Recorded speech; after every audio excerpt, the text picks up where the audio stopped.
Principal here at Shepherd, and I first wanted to begin with thanking you for taking some time. I know you had a long day already. You probably worked all day, did some homework with your kids when they came home, and now you're spending some time with us again tonight. So as part of District 218, we really appreciate the connection that you're making with our schools and the work that we're joining in together to help all the students be successful. So thank you for coming out tonight. We're excited. This is our first Parent Academy that we're offering here at District 218, so hopefully at the end of the night tonight you feel like you have gained some insight on our one-to-one initiative, some tips on how to navigate Skyward, some resources available through our new website, and our counselors are going to share a presentation with you tonight regarding how to have a successful high school experience and information for college and career readiness. So we have a packed agenda for you, and spread the word after tonight's presentation. We have a few more Parent Academies coming this year, and so bring some friends next time, and we have a lot to share with you, and we're learning from you. We value your input, and we're happy that you're here tonight. So I am going to turn it over to our Director of Technology, Mr. Tim Prost, and he's going to share with you some information about our one-to-one initiative. Thank you. My name is Tim Prost. I'm the Director of Educational Technology for District 218. And tonight I just want to share with you a few updates and items about our one-to-one. Some of your students may have already been issued iPads, especially if it's if you're a freshman student, they should have been issued an iPad. So we have a few things we just want to share with you, and we have just some photos. These are all photos of our Shepherd students here over the last few weeks with their iPads. Some of them are from our rollout of the iPad, and a few from some classroom photos that were taken recently. So just if you're not familiar with the one-to-one rollout, we're issuing an iPad to every student in District 218. The iPad they'll keep with them the entire school year. They take it home, they take it to school. We will recollect it at the end of the school year. We store them over the summer, and then do any updates or any kind of repairs, and then we give it back to them again the next school year. The teachers in the district all received iPads last school year, last spring, so they've had some time to kind of get familiar with the device. A lot of them already had iPads, but they had never used it from an educational standpoint, so they needed some time to figure out how best to implement these in their classrooms. So they've had them for almost 6 months now, so they've had time to be able to kind of start seeing how they want to use those. Then the students' rollout began just this past month. Last month, all the freshmen in the district received their iPads, and then a year from now, in August of 2017, all remaining students. So by this time next year, every student in the district will have been issued an iPad. A few things I just want to mention about the iPad. One of the reasons why we went with this particular device is that we believe it's a very powerful teaching tool that will be used in our classrooms and really help to expand the possibilities of what teachers can do within the classroom. One of the real benefits of any device, really, but specifically for the iPad, is that it gives a lot of easy access for students to digital resources. And these might be just resources that are available on the web, but also resources our teachers are creating. And a lot of our departments are really looking at creating some of their own materials that can be distributed digitally through the iPad. We're just kind of getting started with that. It's a process as we transition from more paper-based to more digital. So it's going to take a few years to make that transition. But I'm pretty happy with how we've already gotten started with this and a lot of the inroads we've already made with these types of resources. So you should continue to see that grow over the next few years. Right now will be more of a mix, and a lot of classes are still using traditional textbooks, but that will kind of shift as we move through the next few years. The iPad has some very powerful classroom management apps that our teachers are using. And by a classroom management app, I mean it's got a system where the teacher can distribute resources to students, assignments and other handouts, materials. The student can complete them, submit them back. The teacher can view on their iPad or on their desktop in some cases, provide feedback that goes right back to the student. So it kind of streamlines that process of the workflows between the teacher and the student, so we can get some good feedback going for the student, and then the teacher can better monitor where all the students are within the class. We also think the iPad is going to be useful for communication. So teachers can send out reminders, can help calendars and other types of digital communication that will help students stay more organized.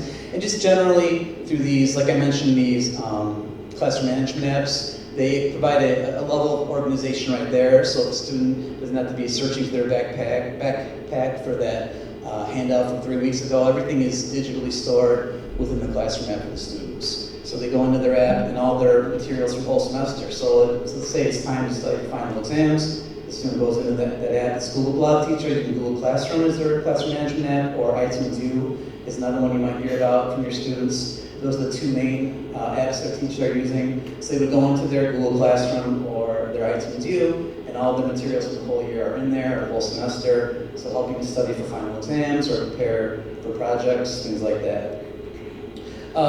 Many teachers will also be using the iPad to provide their assessments to students. This is kind of just starting now.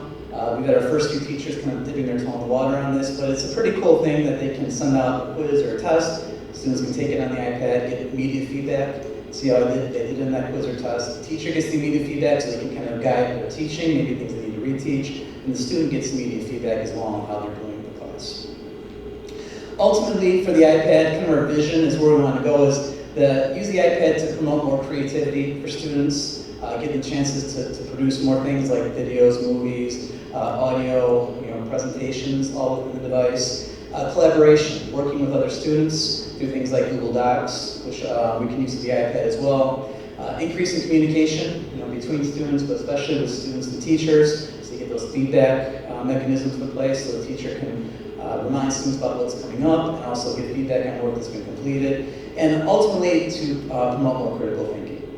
It's a process, we're just starting out, so we're going to be building this year. We're providing more professional development for teachers. We've already been doing that last year, but we're going to keep expanding. So it's a movement, and it takes a little time to build up steam, but we're starting, I think, in a good place, and I like where we're going with this, and I think there's a lot of promise for the future with how we're moving forward.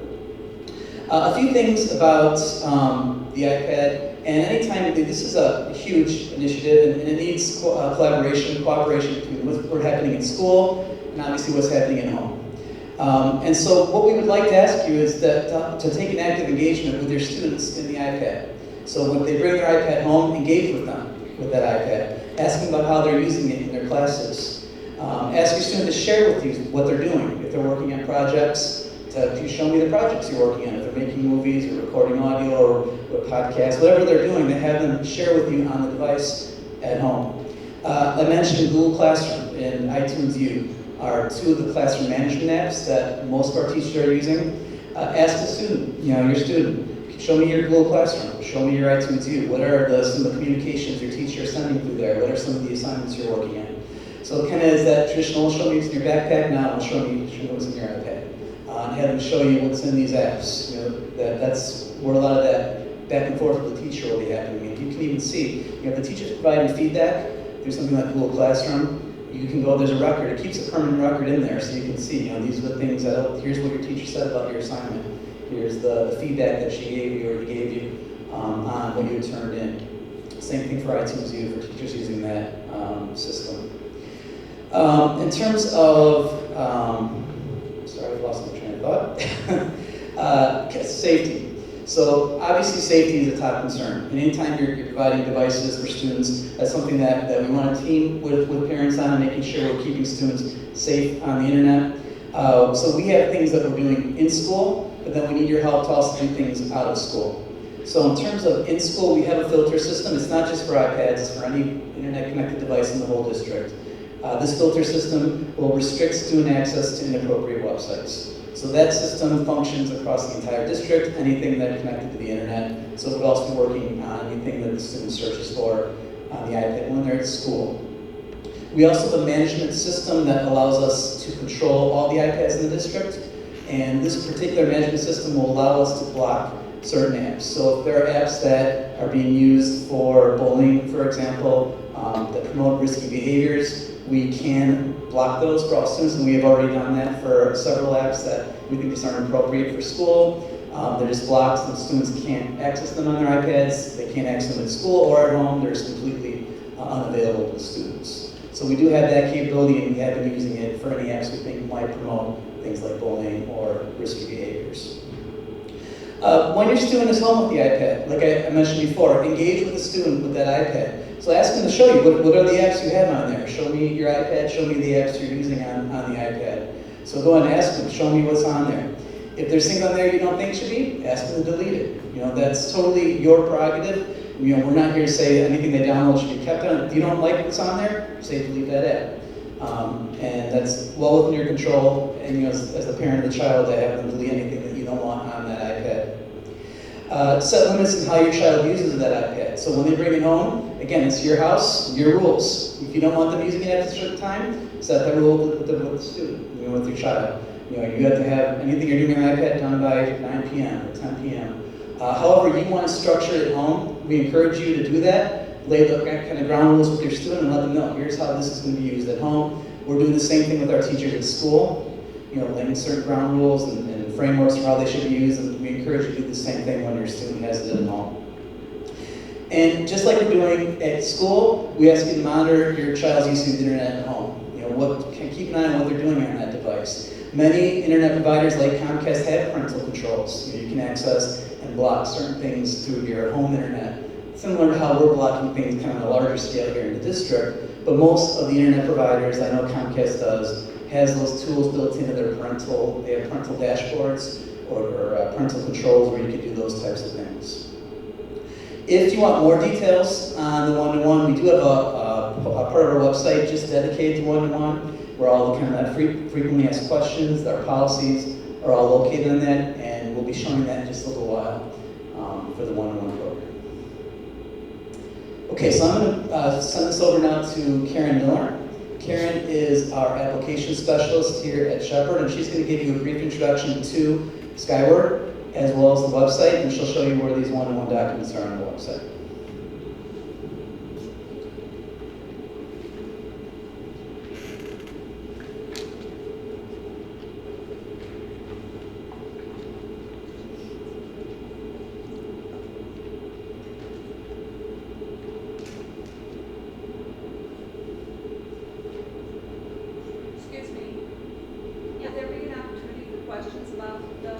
There'll be an opportunity for questions after the presentation. Okay.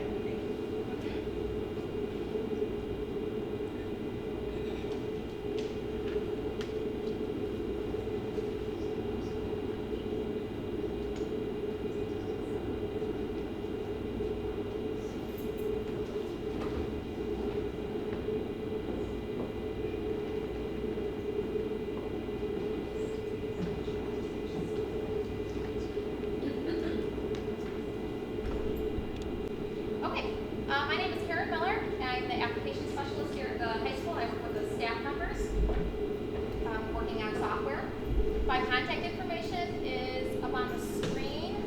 It's kind of hard to read there, but my email address is Karen, Karen, .Miller, MILLER, at chsd218.org. Okay, you can reach me there if you have any questions about Skyward. My phone number here is 708-371-1111, extension 3870, and that's my direct line.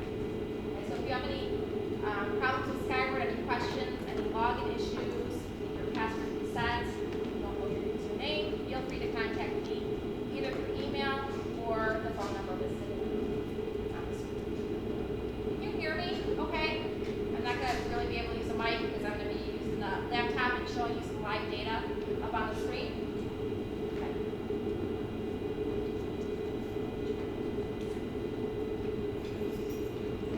Our school website is shepherd.chsd218.org.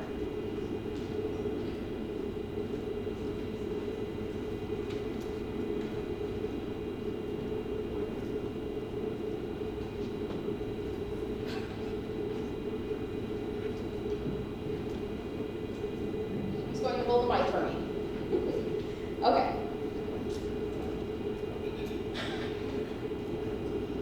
So the first thing I'm going to do is show you Skyward.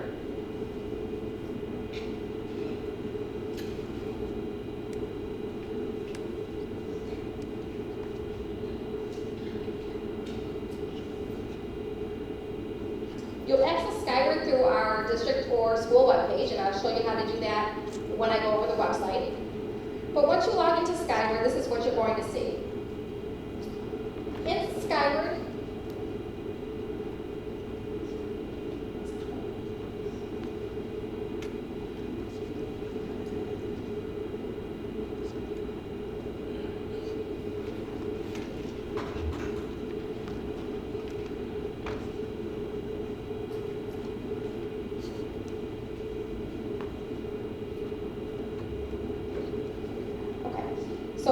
Skyward, you'll notice on the left-hand side, we have some different options that we'll cover. Up on top, you'll see the student's name listed. If you have more than one child here, you'll have a drop-down arrow next to the student's name. You'll be able to click on the drop-down arrow and select your other childs to see your other child's information. The middle of the screen is your message wall. You have filtering options available. If I click on the little gear, I can click on home settings, and I can choose to hide food service payment messages or administrative district messages, messages from teachers. Okay, you can also set how many days after that you want to hide the message. So if the message has been listed for 15 days, you can automatically say hide that message after 15 days and it will not appear on your wall. So you have some options there for your view.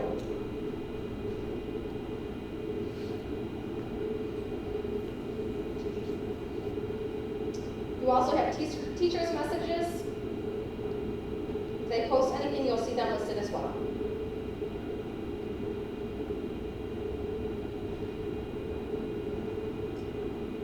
Okay, on the right-hand side, you have upcoming events. This is taken from the calendar. Okay, so over here, we have calendar. I'll go ahead and click on that.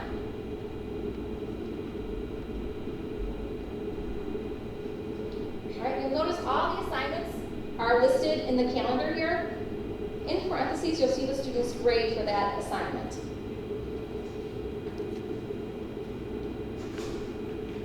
Okay, if I click on the assignment, you'll get more information. You'll see when the assignment was assigned, the class that assigned it, the period, the teacher's name, and then you can see the grade. And you can click Show Assignment Details. Under Assignment Details, you'll have more information. It'll tell you the max score, the weight, the due date, the points earned, the percent the student received, and the grade level they received. Anytime you see a teacher's name listed in blue, it's a blue link. Anytime you see a teacher's name in blue, you are able to click on that and send the teacher an email through their email link. So I would just click on the teacher's email. It'll open up another window. You would enter your email address if it's not the one that's listed. If you have a secondary email or a work email that you'd like it to go to instead. Give a subject and you can type your message right in the text box. And you can send your email. Okay, so you can email your teachers directly through Skyward.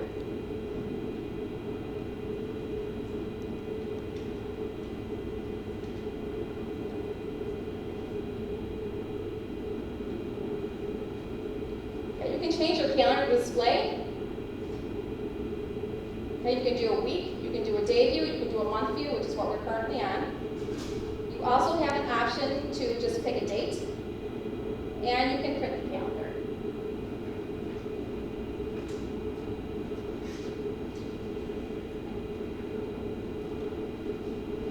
The next item we'll cover is the gradebook. So I'm going to click on gradebook on the left.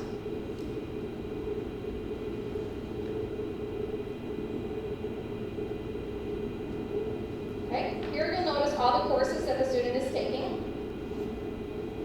It shows you the period, the time the class is held, and the teacher's name. Again, here is a blue link on the teacher's name. You can click it and send that teacher an email. So several different screens in Skyward allow you to email the teacher. Okay, if I click on the arrow next to the course name, I will be able to see the assignments that were in that course, okay, along with the grade. I can click on an assignment for more information.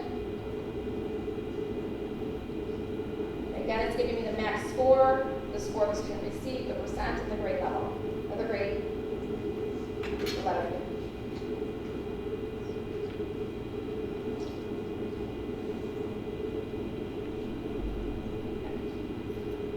If I click on the course name, I get more information about the course. Okay, I can find out the section and the course number, what semester the student's taking it, The grade level course, the period, the time, the room number, start and end date, teacher name again.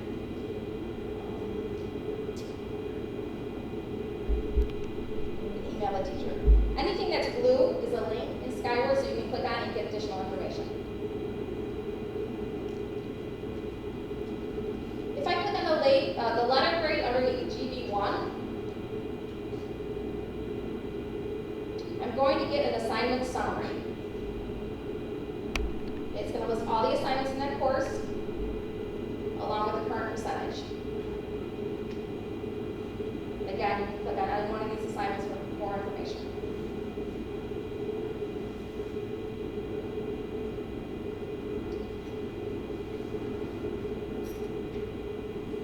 You can change your display options. You can say show all grades, or view all grades, or show current grades only. That would just be semester 1 and semester 2. So right now we just have current grades only for semester 1 showing. You can click on GPA. You will get the student's GPA. Okay, some other GPA information there. GB1 means grade book 1. Okay, so these are the assessments and the assignments that are in the teacher's grade book for that course. Okay, so GB1 is for grade book for semester 1. SE1 stands for the semester exam. And that's taken at the end of the semester. S1 is the overall semester grade. Right, and right now if I scroll down, you'll notice that the S1 grade is the same as the GB1 grade. Okay? That's because we have not taken a semester exam yet, and it's not calculated into that semester 1 grade. Okay, but the S1 grade is the final semester grade. Right, the grade book is 80%. The semester exam is worth 20% of the student's overall grade.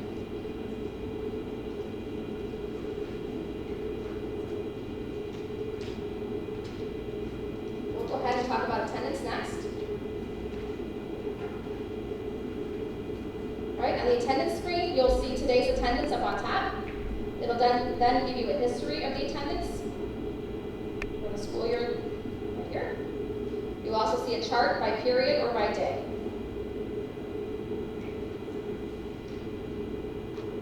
Student info.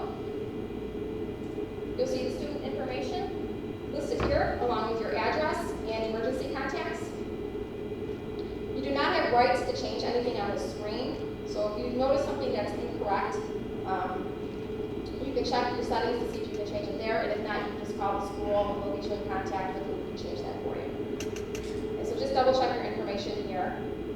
You'll also notice who the advisor is and who the discipline officer is on the screen. If you're not sure who that would be. Food service. You can get the current account balance listed up on top. You can also see payment information. If you've added anything to the student's account, it would show here, and also a check number if you wrote a personal check. You cannot add funds through Skyward for the cafeteria.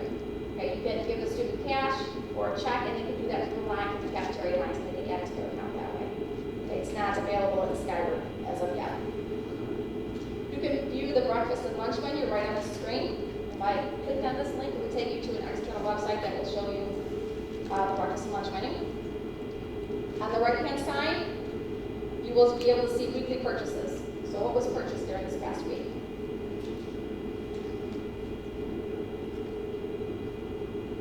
Okay. Student schedule. This will show you term 1 and term 2 schedule. That's the view or the display option that we have selected here. Again, you can click on the course for course information. You can click on the teacher's name to email the teacher directly. It tells you the period and the times. Discipline will show you any type of discipline issues and the actions that were taken. So if there's a detention, a suspension, anything like that, that will be listed. It will also go over who the discipline officer is.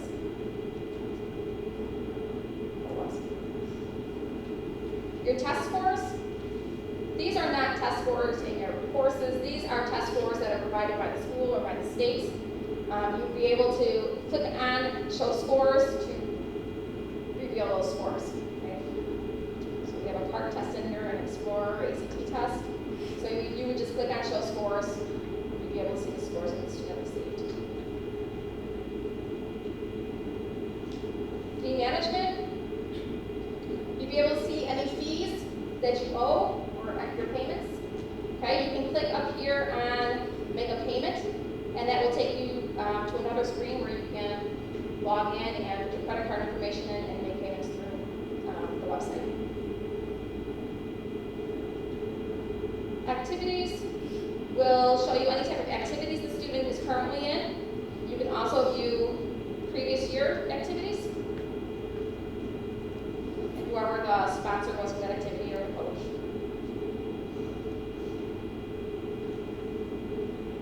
Graduation requirements will show you what is required, how much has been completed already, what's in progress, the remaining, and the status.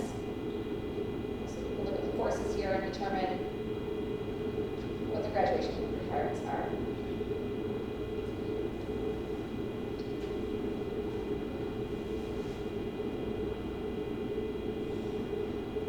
Academic history. This will show you previous year's grades. Let's scroll down, this goes through different school years. Okay, so it does keep track of that. Your login history will just show you a view of how many times you've logged in and when, and on what type of product. Okay. Back up on top, I'd like to show you the My Account section. It's right next to your name. Again, you can verify your information here. On the bottom, you have email notifications, and you can select when you'd like to receive emails from Skyward. Right? Receive daily attendance notifications from our students. You can select that if you want to get those. Receive grading emails from my students. You can set a range. You can say, send me an email if my child receives anything from a 0 to a 60%. Right, you can set that, and receive progress report emails from my student. So there's different options down the bottom here that you can select, and the system will automatically email you. There's also a show Google Translator in Family Access. And so you could check that if you would like the translator to be on in Skyward. And on your screens at home, you will have a button that says change password or change your login. You will have the option to do that as well. In our screenshot here, we do not show that. You will have that option at home.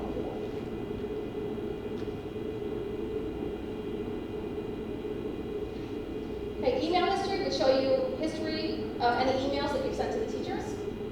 Okay, you can click there and find any emails that you've previously sent.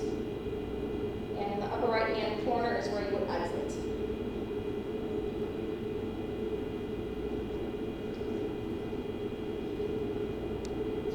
When you are signing into Skyward, there are two different logins. There's a parent-guardian login, and there's also a student login. Okay, so they're two separate logins. And the difference between the two is that the parent-guardian login will allow you to pay fees, and you can do data verification, which you've done in the beginning of the school year. Okay, the student logins do not allow you to do that. But they are separate, so you don't need to share with your child the same username and password. You each have your own.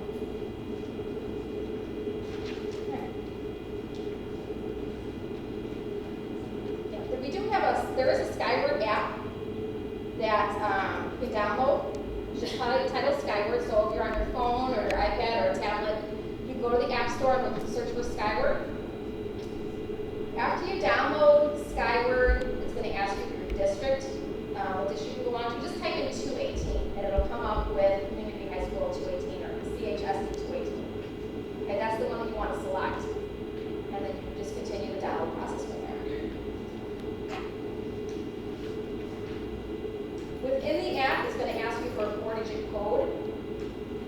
If you forget your 4-digit code, next time you go to Skyward, we don't have rights to reset that here at the school level, so what you'll have to do is type it in incorrectly like 4 or 5 times, and then it's going to automatically ask you to reset it. Okay, so it's a 4-digit code that the Skyward app is going to ask you to create.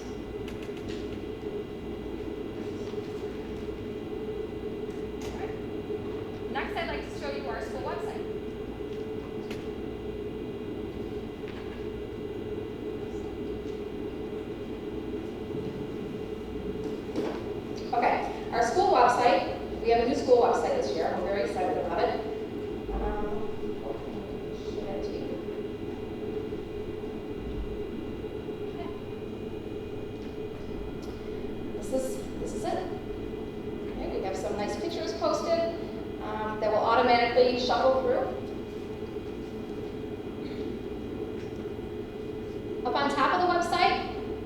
can change your language as needed. Okay, there's lots of different options there. Okay, it's the Google Translator. There's a link for Facebook, a link for our Twitter page, a link for our district YouTube site, and a magnifying glass for searching within our website. Any page that you're on, if you click on the S logo, it'll always return you back to the home page. You can always click right here and it'll take you back to the home page. I'm just going to go over some navigation areas with you. Under About Shepherd, we have school information, administration, transcripts, employment, emergency closing, contact information, the District 218 website, and from here you can get to our other school websites if needed. Under academics, we have departments, we have LRC, one-to-one technology, and student resources. When Tim was speaking earlier, he mentioned the one-to-one technology page. I'll go ahead and click on that and show you what that looks like. That brings you to our district website.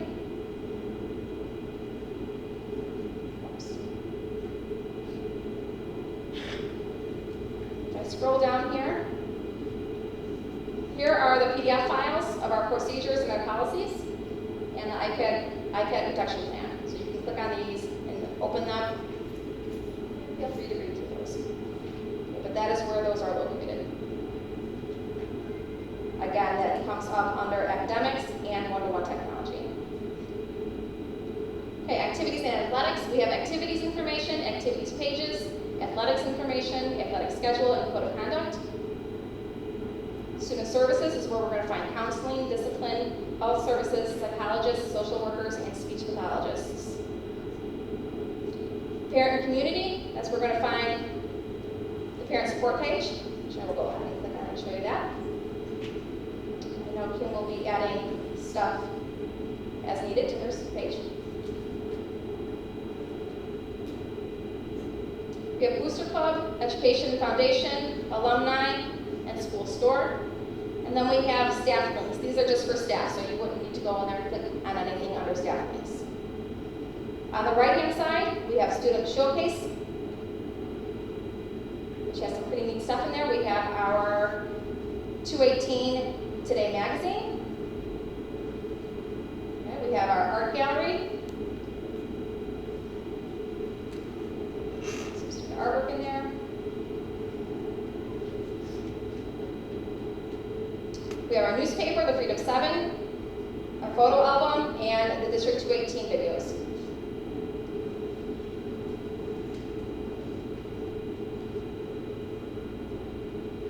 Next on the right-hand side, we have daily information. This is where you're going to find our daily bulletin. Okay, so depending on what's going on in the school, some information will be posted here. You can access menus. You can access our bell schedules. Okay. You'll notice regular bell schedules, and then down below that are our resource bells. Here we have resource hour on Thursdays, so the students come in later on Thursday.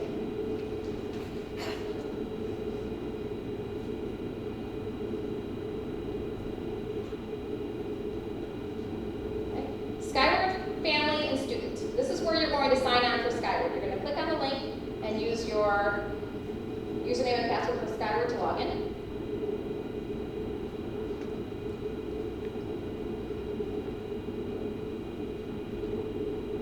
And the staff directory.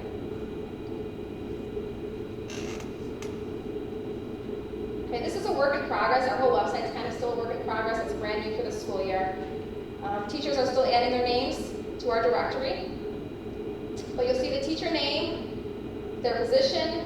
You can send them an email directly through here by clicking on send email.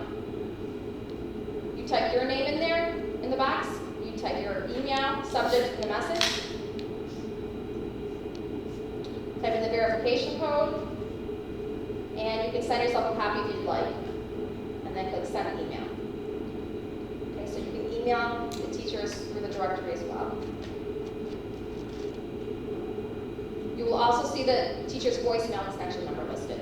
So you can call our main number and then dial their extension number, and it should go to their voicemail. You can email them a message.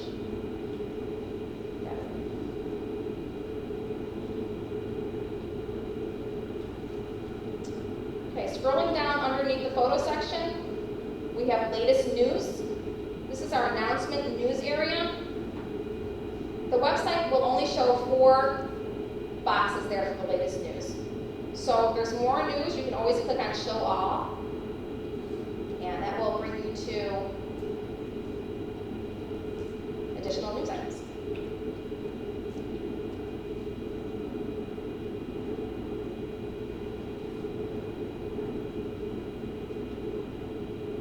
Same with the calendar. The calendar is down on the bottom. Again, it will show 4 dates. Anything after that, you have to click on show all, and you would get the whole listing for the calendar. And you can move to a different one with the arrows as well.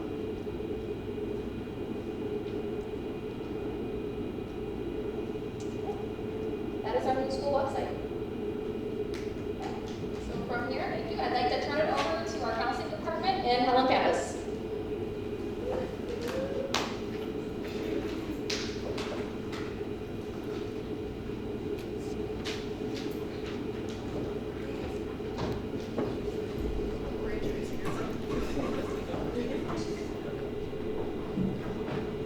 Good evening, everyone. I'm Helen Pappas. I'm one of the counselors here at Shepherd, and I'm the counseling facilitator, which means that somebody's waiting back there, which means that I'm kind of in charge of helping us stay organized and making sure information gets out and around to our students. So I'm going to let the counselors introduce themselves and tell you a little bit about what they do. We each have a group of students assigned to us based on last name, and we also have some additional responsibilities or projects that we work on. So they're just going to give you a little tip of the iceberg of a major project that they may be working on during the year. Hi, my name's Joan Halderden, and I have Alpha A through COA. My couple things that I have been working on, one of the things is I will be running a grief group coming up soon. We meet once a week for 8 weeks for students who have lost someone in their life. And then I do AP testing. That's how I spend a lot of my second semester, with coordinating the AP testing that goes on. So those are probably the 2 biggies for me.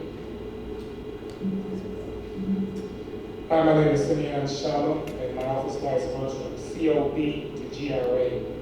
I'm also the ESL, ELL, English as a second language counselor for those students who may speak another language at home who need additional support in some of the classes.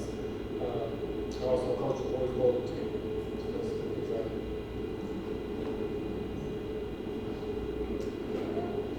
All right. Good evening. I'm Jenna McCormick.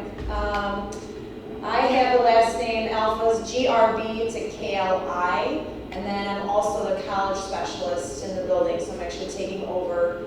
Sherry Droplinger was our college counselor for the last 16 years, and she actually moved over to Richards. I'm in transition and learning all that is college and career counseling. So I don't know if I had any senior parents in here or any senior students, but I just did a presentation on college application and financial aid process with students. I run a bunch of different events for seniors and juniors to help them feel comfortable with that process. And then I also am in charge of the scholarship and awards night that's in the spring.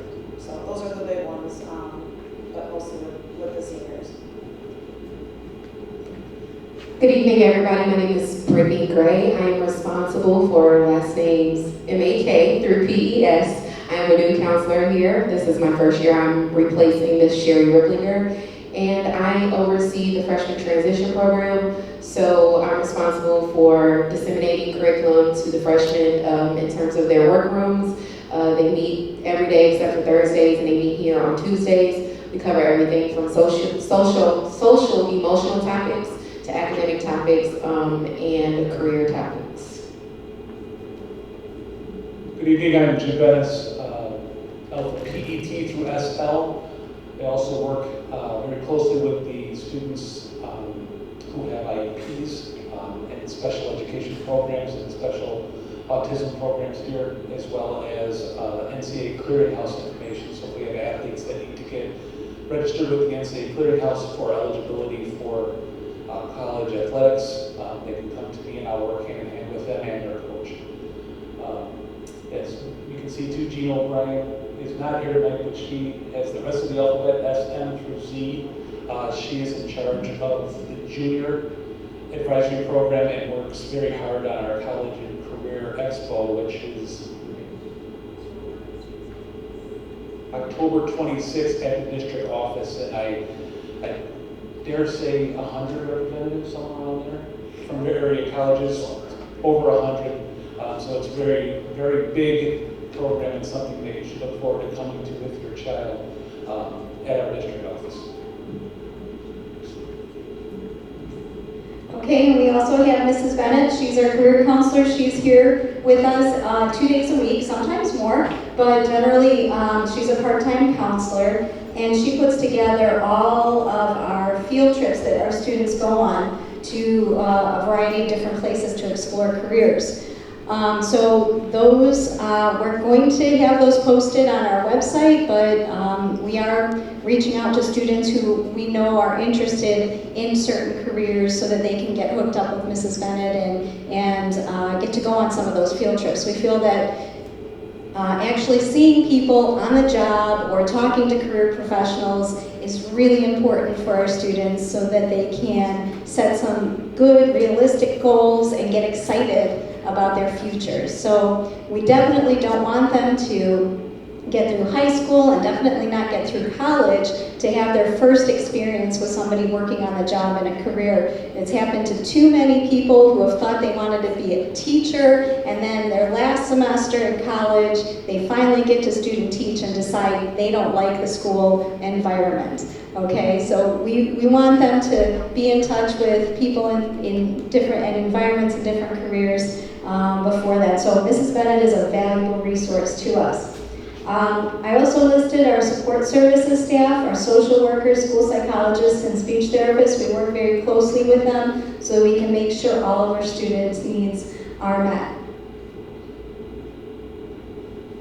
Okay, so these are the 3 domains that we work with students in. We work with them on their academics, on their any social emotional needs they have, and on their post-secondary plan, so what they want to do after high school. So what career they want to go into or what colleges they want to go into. We provide large group sessions with information and smaller group sessions in the classrooms or in the computer labs, and also one-on-one counseling. So if a student wants to know more about a certain career or wants a little jump start on searching for a college, we can also do one-on-one advising with that.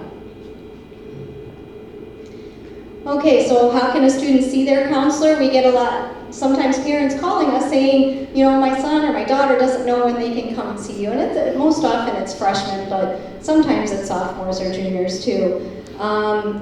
Or they're making excuses for not coming down. So that could be it too. But these are the times when the students can come see us. Sometimes a teacher will give them a pass if they're not, kind of done with their work during class. But usually before or after school, they can email us, but we tell them never for an emergency situation. If there's an emergency situation, somebody's about to get hurt, okay, or is hurting themselves or somebody else, then they need to come and get a hold of an adult immediately. And that could be a counselor, it could be a social worker, or an administrator, even a teacher.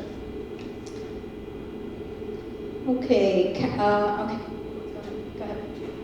All right, so these are things that we have. There's a page, hopefully your students picked up an agenda book, their assignment notebook that is purchased and given to each student for free at the beginning of the year. And inside their agenda is a page that we put together telling how to best use your high school counselor. So these are all of the areas that we can work with students on. Because sometimes coming from an elementary school, junior high, a counselor there does things differently than what we do in the high school.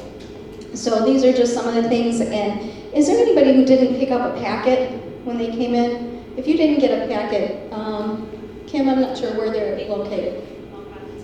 Outstanding. Yes, okay, so, good, so all of this information is on your packets. Hopefully, I was able to read it, and sometimes it's hard for me to read small writing, so hopefully it's printed well for you. Okay, next one.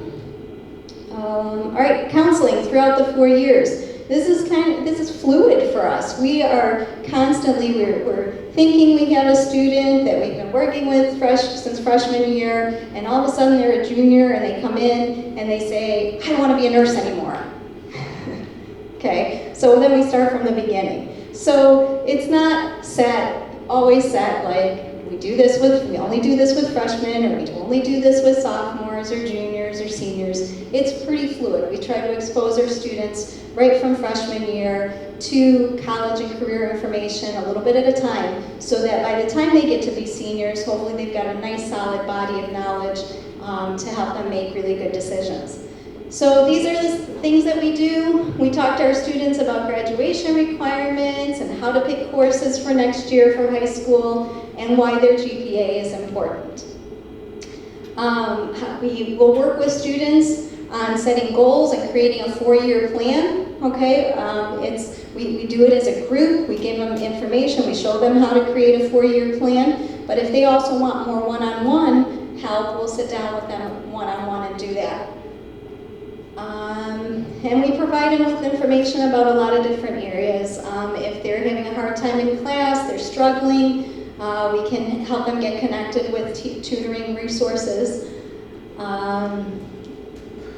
Even contact their teacher if they're having a hard time getting in touch with their teacher. We can bridge that gap sometimes, but always encourage them, hey, build that relationship with your teacher and see what they're expecting from you so that you can meet those expectations and see what help they're willing to give to you. We encourage our students to participate in extracurricular activities. Looks great on their college resumes, looks great for scholarships. It's also just gives you a well-rounded high school experience. And I know that my fondest memories from high school were out on the tennis court and badminton and the school dances that I helped in the Spanish club. So not that school, wasn't important or memorable, but the extracurricular activities really help out. So we encourage our students to do that. We have advisory programs. Ms. Gray talked about freshman advisory. That's our most comprehensive advisory program. It's really been built up throughout the years, and it's fantastic. Our freshmen sometimes get caught up in situations where they want to go for tutoring or they want to spend time in the band room as a freshman or in the choir room. And those will excuse them from going to freshman workroom, but we really encourage them to go freshman workroom because they get a lot of information that they normally wouldn't get from their classroom teachers about those topics that are listed on there. So if your student ever tells you, oh, it's just workroom, it's not that important, or my mentors aren't that great, which we know our mentors are pretty good.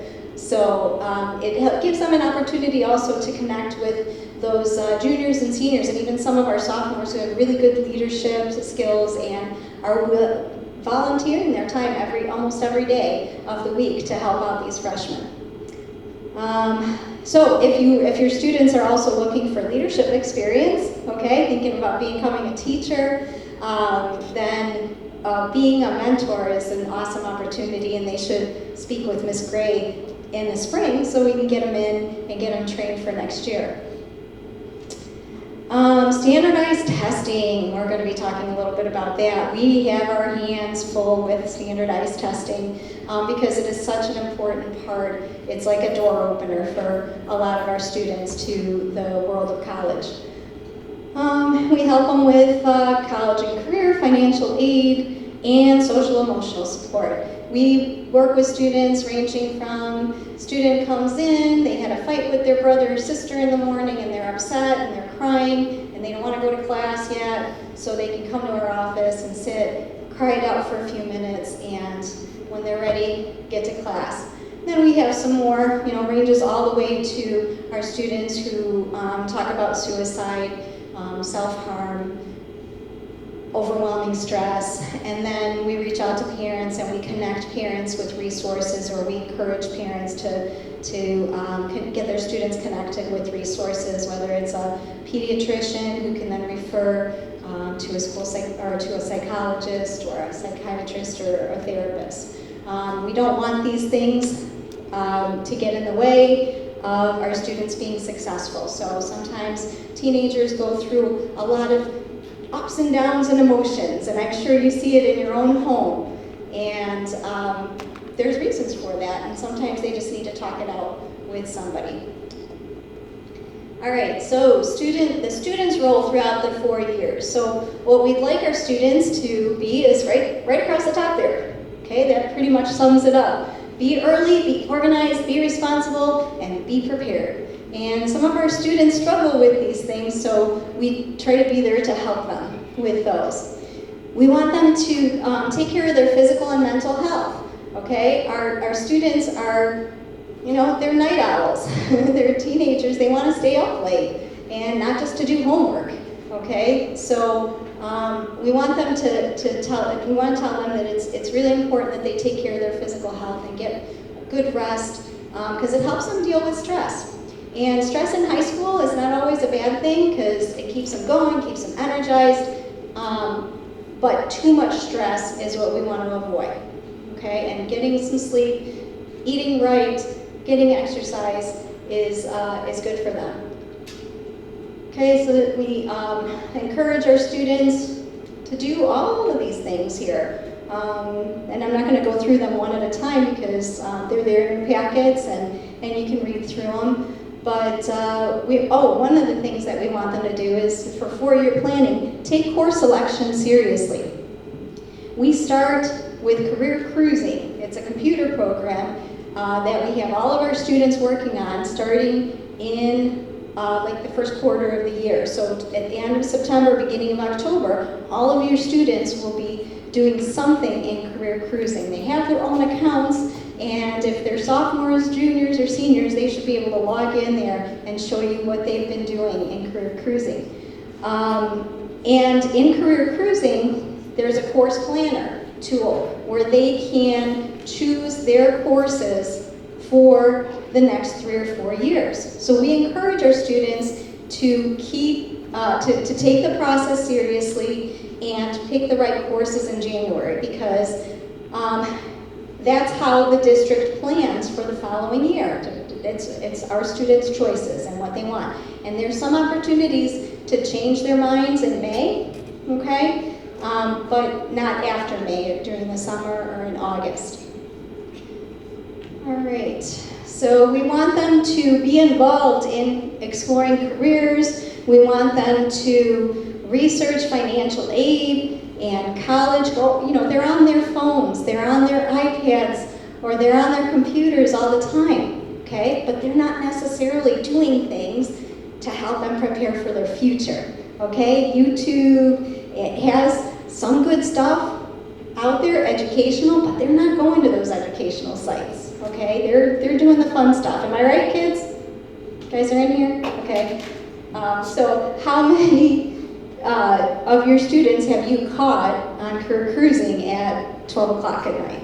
Okay. So they're just not doing that. But the more they do that, the more they go on to college websites and see what they have to offer, the more familiar they'll become with it, and they'll know what's expected, and they'll step up their game, okay? Because they know that college expects certain things out of them.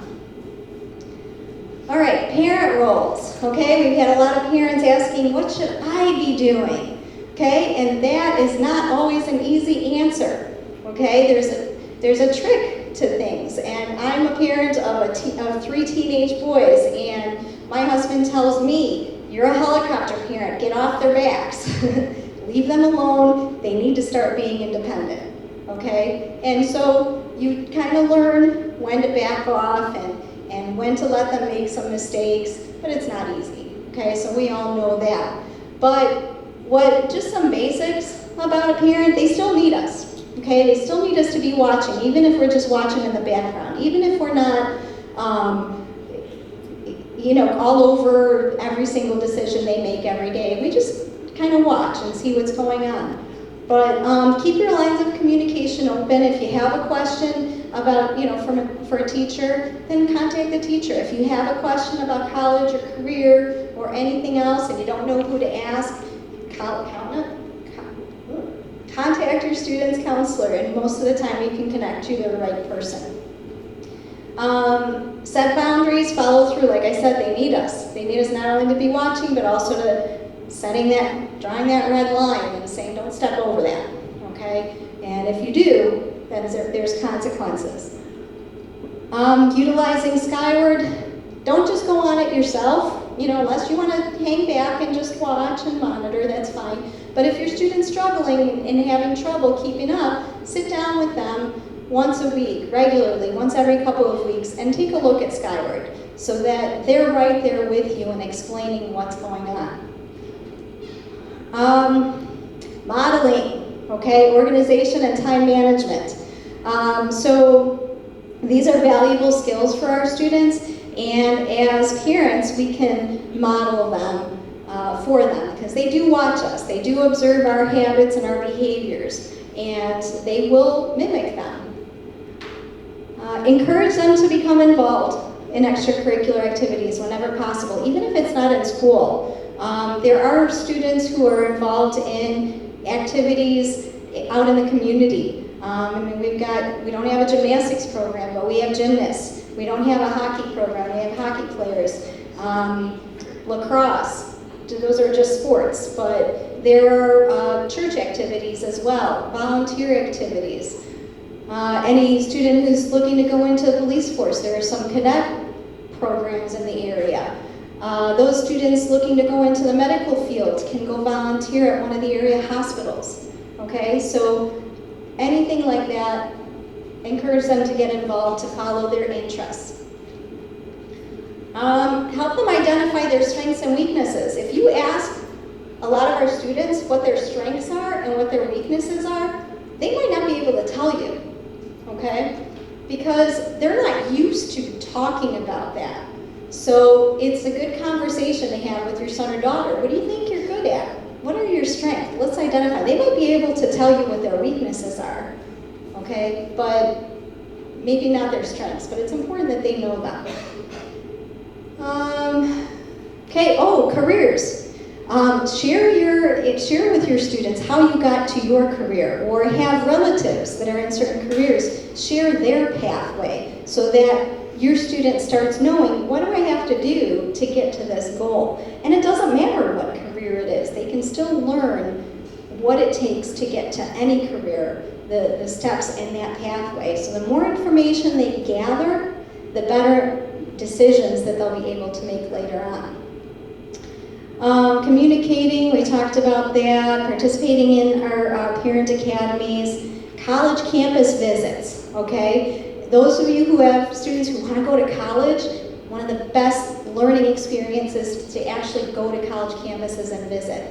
I know so many people, including myself, who made their decisions based on their campus visits. You get your feet on those campuses, doesn't matter which ones they are, because it starts giving them, building some knowledge so they can start deciding what kind of college do I want to go to? Do I want to go to a large school or a small school? Do I want to go far away? Those are all little details that are so important in making the right decision. And attending our college career fairs. Mr. Bennis talked about Mrs. O'Brien putting together the college career fair for our district. There's not only that one, but there's also the Moraine Valley College Career Fair, and we will be sending out information very soon about those fairs. Okay, so post-secondary, that's cut off at the top. It's a student-centered process. We want it revolving around the student. As much as I cringed when my son said he wanted to go into animation, I was like, really? Okay, is there really work for you in that? And we had to research some of the information, and we determined and we found out that yes, there is work in that. Okay, so we want to keep it centered. I wanted him to go in a totally different direction, but he talked me into it and said it was the right decision. So as a parent, we need to set boundaries, like we said before, have patience with them. Our students, hopefully they got the right attitude and wanting to learn more about what they want to go into. That's vital. Guidance, set some timelines. That's more, for juniors and seniors. Hey, let's sit down. What schools do you want to apply to? And what are their deadlines? And let's work backwards, okay? So you get those applications in early enough. Help them with those kinds of things. But this helps them learn and practice these skills of planning and looking at the future and step by step. Let me see what I have to do to reach my goals. Modeling, okay? One of the best things for the students to do if they have a question that they want to ask a college is to have them pick up the phone and call the college, but they don't always know how to conduct those phone calls, okay? So whenever a student comes into my office and has a question about a college, and I say, I don't know, the best thing for you to do is to call the college, and then they freeze, okay? Like, I have to talk to a stranger on the phone. How do I do that? And so we do a little bit of role playing ahead of time, and I'm going to say, well, you're going to introduce yourself, and you're going to tell them, you go to Shepherd High School, and you're a senior, and this is what you're interested in, and is your question. And so they get used to doing that. I found that when we took my son to college this past fall, the university didn't want anything to do with me, okay? They worked things out with my son. He's an adult, and so I'm out of the picture. So he had a little bit of training ahead of time, and I had to keep my fingers crossed that he was ready to go for that. Transportation for college, open house events. This is a good time for me to talk about some of the handouts that we have. Kim, the kids are setting them up right there? Yes. The handouts? Okay. Okay, so at that end over there, there will be handouts for you to take if you'd like them. And I'll just go one at a time here. We have a little handout about freshman and sophomore advisory. Okay, if you're interested in those, if you have students at those grade levels. Summary sheet about state Illinois universities at a glance, just what are their requirements for admission. Moraine Valley, 40% of our graduates end up going to Moraine Valley for a variety of reasons. But one of the reasons is because Moraine has nearly 150 degree and certificate programs that are outstanding. It is one of the top community colleges in the nation. So it's not a bad investment. It's not a bad choice by any stretch. Then we've got, information about test practice, test prep for our big tests that are coming up. Information about our dual credit program where students can take high school courses and get credit at Moraine Valley, which many times can transfer over to a college or university. But talk to have your student talk to the counselor, because some of these courses, may or may not transfer to depending on their program that they're going into. FAFSA, for the students who are, if you have a senior, financial aid, applying for financial aid with the FAFSA is the date where that application opened in the past was January 1st. Well, now it's been moved. The federal government has moved it to October 1st. So that window for applying for financial aid opens up in a few weeks. Okay, so there's information about that. A college-bound student checklist for seniors. And you get a sneak peek if you have younger students. And then on the back side, there are some good resources, websites. We are working on getting these links directly to these websites on our counseling webpage, but it's taken a little bit of time to get all the information on there that we want to. This is a nice packet for our students who are interested in going to schools out of state. and highly selective schools. So we've got listed here schools like Northwestern University, Washington University in St. Louis, Stanford, Notre Dame, and it's just a simple document, just says average GPA of students accepted and average ACT score of students accepted. So we will probably be updating this document with SAT scores as well, because that's coming, and we'll talk about that in a few minutes. Another handout, quick tips for parents on the college application process. For juniors, checklist of things to do, questions to ask when visiting a college, and then on the back side, a college comparison work site, or a worksheet, okay? So that you can compare the colleges that you're visiting so that you don't get mixed up, like, you know, what was it, what school? Flyers for our career fair, Wednesday, October 26th. Great time for especially our sophomores and juniors to go and talk to these college reps, learn about their programs, learn about their schools. Career clusters. If your student still has no idea what they want to be and what they want to do in the future, start having them look at career clusters. That's what we do. We start having them look at areas, okay? So for instance, we have the agriculture, food, and natural resources. Those are careers where people are working with plants, animals, and the environment. And so there's a variety of careers within that cluster. Open houses at universities. We have some days off coming up, specifically Columbus Day and Veterans Day. And the colleges are getting smart, and they are scheduling open houses on those days because they know that the high school students will come on those days because they don't have to miss school. So we have some open house dates for some Illinois State universities.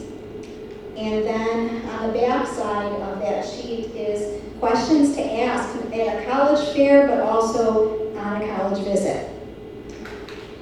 PSAT, all of your freshmen, sophomores, and juniors will be taking this test in October. Because there's a lot to know about this testing information, we're going to have a separate session all by itself just on testing. And that's going to be on the day of parent-teacher conferences. Most likely we'll have two sessions, one at 3 o'clock and one at 5 o'clock. So we can talk about this whole suite of testing that's coming, okay? And the best thing about it is it's not PARCC, okay? All right, counseling department calendar. So you can see what kinds of events we are working with our students on throughout the year.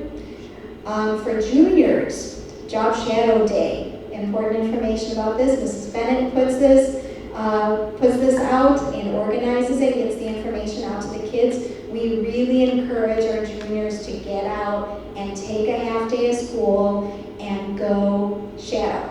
Okay, shadow somebody on the job.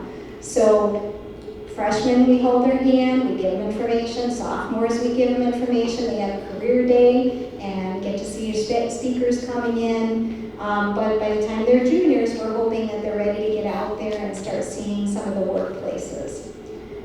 This is a letter about the ASVAB Career Exploration Program. It is a test that our students can sign up to take voluntarily. It is put together by the military and administered by the military, but there's no obligation for our students to go into the military. But the most important thing about this test is it gives really good feedback about their connections to careers with their abilities. So if your student is interested in that, we'd be more than happy to get them the information so they can test. Okay, so those are the handouts. I wanted to make sure that you knew what was back there so you can take whatever you'd like. All right, so our overview, how we work with our students. We want them to have a good transition freshman year, so we do whatever we can to make sure that they're successful in their classes, they're learning about high school. There's so many of our sophomores that are coming in right now and going, man, sophomore year is so much better than freshman year. It was really stressful at the beginning of the year, and I made some mistakes, but it's a lot better right now. And we go into exploring and planning and refining junior year and actually executing, going and applying to those colleges during senior year. Next. Okay, why do we have the students start exploring so early? I've had parents and students who don't even want to hear anything about the future at the freshman level. But we have had seniors who have told us that when I first started here 17 years ago, we didn't even start talking about college stuff until senior year. That's just how it was, okay? But through the years, we've learned that you need to start freshman year talking about this and getting a little bit of information at a time, even if you don't make up your mind quite yet. And junior year is very high stress. So those of you who have juniors, they might already be feeling the challenging courses and the stress of test prep and junior year in general. So we don't want to wait until junior year to throw it all on them. We start a little bit at a time freshman and sophomore year. We don't want them to be rushed.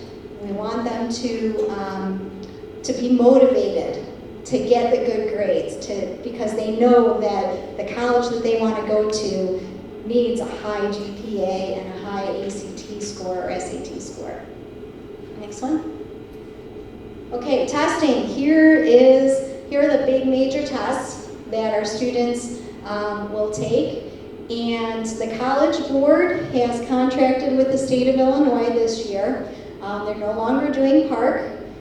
The state of Illinois has decided that all juniors will take the SAT. And in the past, it was the ACT along with the Prairie State exam, and that was tied to getting a diploma. If you didn't take the ACT as part of Prairie State testing, you wouldn't get your high school diploma, okay? And I believe that the state of Illinois is going to do the same thing with the SAT. But that's not a bad thing, because all colleges accept the SAT just like they do with the ACT for admissions and for scholarship consideration as well. So your students, the higher scores they get, the more scholarship money that could be available to them. We talked about the ASVAB test, and it's available to grade 10 through 12. The PSAT for 8-9. We're starting to get familiar with that. We've never given that before, so we're going to see. It's supposed to give us some really good information for helping our students figure out their strengths and weaknesses and starting to build those for junior year for the SAT. PSAT NMSQT, okay? NMSQT stands for National Merit Scholarship Qualifying Test. So it is a corporation. You can, if you go on nationalmerit.org, you can get more information about that process and the students how they can earn scholarships just by taking the PSAT test during junior year. College placement testing. We just got word that Moraine Valley has changed their placement test. They, for years and years and years, have used the Compass test. That was an ACT product. And now they're using AccuPlacer. So we're going to be learning more about that and how students can prepare for that. But that's the testing information. It's just kind of an overview. Like I said, more details. We'll be doing a separate session on this in between parent-teacher conferences. So if you'd like more information, please come on those that evening. These are just calendar highlights. You've got them in your packets. Things that we do throughout the year. If you have seniors, a lot of our seniors don't bother to apply for scholarships that are available to them. So if you've got seniors that have at least a 2.5 GPA, volunteer for things, universal scholarship application, they have them come in and ask us for that. Okay, another page of our calendar highlights, things that we do throughout the year for different levels of students. Keeps us pretty busy. Oh, SAT, you've got the date, April 5th, for the juniors, big day. Okay, so a lot of parents have questions about the college and career search. And one of the most meaningful things I learned a few years ago about how to approach college is that as a parent, I'm a consumer, okay? I'm giving my money to this institution and I'm saying, here, educate my child. So I'm going to be really careful about what school I'm going to say that to, okay? And so that's why it's really important to compare schools, to research them, to go walk on the campus, make sure that you're getting the bang for your buck, and even considering Moraine Valley for their first 2 years to make sure that they're not coming out with hundreds of thousands of dollars in debt. Okay, so we are the consumers, we're the shoppers. They're trying to get our kids onto their campus. They want our kids on their campuses. So we can pick and choose where we want them to go, or where our students want to go. The right fit for our students, we have a wide variety of students with a wide variety of interests. And a traditional four-year college education may not be the right fit for all of our students. So your student might want to go into some sort of a career program, or might want to just do a 2-year certificate program or associate's degree at Moraine Valley. So we work with those students as well. And then the military also offers career training options in a lot of different areas. So it's something that if they have an interest, we have military recruiters that come on campus that they can meet with. All right, we were gonna do a breakout session, but there's not many of you, and it's almost 8 o'clock, so we're just gonna fly through some of these other slides here to give you some time to ask questions. Factors to consider, there's a lot of things to think about when you're searching for a college, okay? And the more you compare schools and look at these different factors, the better you're able to make decisions and say, hey, this is where you belong, this is the right fit for you. Next one. Okay. When you're going on college websites, sometimes the kids just get turned off because they don't find what they want right away. It's not flashing in their face, okay? So they can look for these terms, okay? These are good terms for our students to be familiar with because these are the terms that the colleges use for information. Now, let's say you've decided, and your child has decided that they're definitely going to go to Moraine Valley for 2 years and then transfer to a 4-year school. We still want them to research those 4-year schools, but figure out what kind of transfer requirements are there.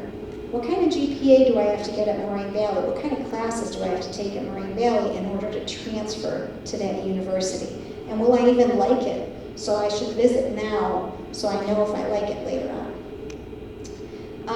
Going away or not to go away, okay? Big question for families. Is your child ready? Are they not ready? These are some factors to consider. Okay, here are some tools that you can use, that your student can use to help them through this process, and we're going to be putting a lot more information on our counseling web pages. We want that to be a one-stop shop resource for our students as a starting point. They can go from there and click on something and it takes them to where the information that they want. And more tools for college, calculating college course. Oh, by the way, federal government has a law that says that every college must post a calculator on their website. So you can actually go on there and see how much the school costs and then put in your information and see your financial information and see how much in scholarship money your child can receive, how much in grants or loans as well. So these are, every college has them on their site, but these are some other websites too related to college cost. So I'm going to stop talking right now and see if there are any questions for counseling. For technology, yes.